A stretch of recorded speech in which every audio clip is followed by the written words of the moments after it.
Welcome to this explainer. It's wild how a single informal phrase can completely reshape a major bilateral summit. Today, we are diving into exactly that and looking at why personal rapport might just be the ultimate geopolitical weapon. We're going to see exactly how this kind of deep human connection is being wielded as a seriously powerful tool on the world stage. Picture this for a second. You've got the highly scripted, rigid world of international statecraft, right? A place where leaders usually stick strictly to pre-approved talking points and formal handshakes. But suddenly, India's Prime Minister Modi steps completely outside those boundaries. He looks directly at the Japanese Prime Minister and invokes a deep, familial brother-sister bond. It was this totally unscripted moment of intimacy that stunned the room and sent immediate shockwaves through global diplomatic cables. So this brings up a massive, fascinating mystery. How in the world can a simple cultural greeting rival the leverage of, say, aircraft carriers or trade tariffs? We almost always think of global power purely in terms of military might or economic sanctions. But what we're looking at here operates on a completely different frequency. It really begs the question of whether human connection can actually override traditional political maneuvering. To unpack this, here is our roadmap for today. First, a unique diplomatic moment. Second, decoding cultural diplomacy. Third, India and Japan's strategic ties. And finally, fourth, Indo-Pacific geopolitical goals. All right, let's jump right into Section 1, a unique diplomatic moment, sticking to tradition. Now, as geopolitical analyst Prashant Dhawan pointed out, this phrasing definitely wasn't some random slip of the tongue. In diplomacy, literally every single syllable is weighed and measured. By deliberately bypassing bureaucratic jargon for a phrase rooted in ancient respect, the Indian Prime Minister established a direct, human-to-human bridge, and that immediately disarms traditional political barriers. The Japanese Prime Minister's initial reaction? He was completely stunned, but that quickly turned into visible warmth, which is incredibly telling. It proves that even at the absolute highest levels of global leadership, where, let's be honest, folks can sometimes seem a bit like robots in suits, people are still people. Breaking the ice with an emotional, culturally resonant gesture can sometimes speak vastly louder than a freshly signed treaty. Moving on to Section 2, Decoding Cultural Diplomacy, the Invisible Leverage. Think of it like, making a genuine friend instead of just hiring an employee.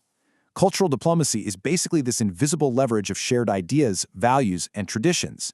When nations like India and Japan tap into their ancient philosophical links, they're building a foundational bedrock of trust.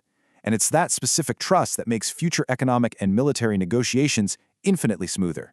They're building alliances without firing a single shot. Look at it this way. Hard power is forcing compliance, using military threats, economic sanctions, coercion, the whole shebang. Soft power, on the other hand, is making a nation actually want to cooperate with you because they like and trust you through shared culture and values. That brother-sister remark? That is soft power in its absolutely purest, most concentrated form. Which brings us to Section 3, India and Japan's strategic ties, building the partnership. So what started way back in the past as a shared Buddhist heritage and deep cultural exchange has absolutely evolved. Today, that foundational trust is translating directly into massive modern defense deals and technological cooperation. And looking to the future, this bilateral relationship is aimed squarely at maintaining peace and securing stability across the entire Indo-Pacific region. It's honestly like a giant puzzle where the needs and strengths of both nations interlock perfectly. India offers this massive, booming market and stands as a leading voice for the global South. Meanwhile, Japan brings cutting-edge military technology and critical infrastructure investment. It's a textbook symbiotic relationship. Each nation holds the exact pieces the other one needs to thrive in the 21st century. All these interlocking interests, they create one unified front. The warmth of a brother-sister bond isn't just a photo op for the cameras. It is literally the vital glue holding together a massive, unified geopolitical wall. And that leads us perfectly into Section 4. Indo-Pacific Geopolitical Goals, the Global Board. Because let's face it, the Indo-Pacific is a total geopolitical powder keg right now.